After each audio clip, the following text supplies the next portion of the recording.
Siya nga pala ang kaibigan kong tunay at hindi siya plastic.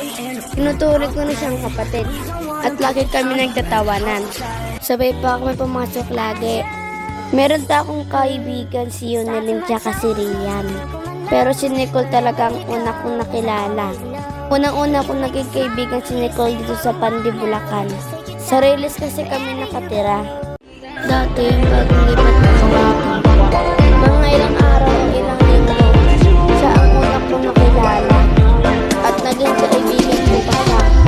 Naalala ko pa rin yung dati bata pa kami lagi kami nag-aaway. Dahil sa akin. Sana kapag naging dalaga na kami, ay hindi pa rin mawawala ang friendship namin. Pero nakakamiss din maging bata, no? Kaya shoutout sa may mga friendship din sa inyo.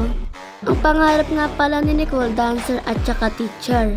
Ang pangarap ko nga pala, dancer at saka flight attendant. 9 years na ata kami nakatira dito sa Bulacan.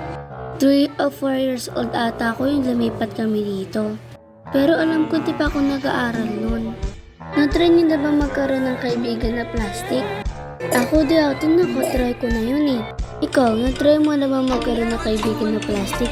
Dati yung layas pa kami ni Nicole kung saan nililibot na face namin dito. Pero ngayon bawal na kami maglibot-libot eh. Kasi mga panahon ngayon iba na, diba? Hanggang sa pag-vlog ko kasama ko pa rin siya. Sana sa paglaki walang iwanan ng friendship. 8 years na ata kami magkaibigan ni Nicole. Like naman guys sa mga 90s dyan. Naaalala ko pa nga dati, kapag umuulan, nagabanlaw siya sa amin. Madami din ako naging kaibigan. At 4 lang yung mga naging tunay kong kaibigan. Yung mga ibang vlog ko nga lang di siya kasama. Hanggang ngayon magkaibigan pa rin kami. At dati kumakain siya sa bahay namin. Naglalaro kami, bahay-bahayan.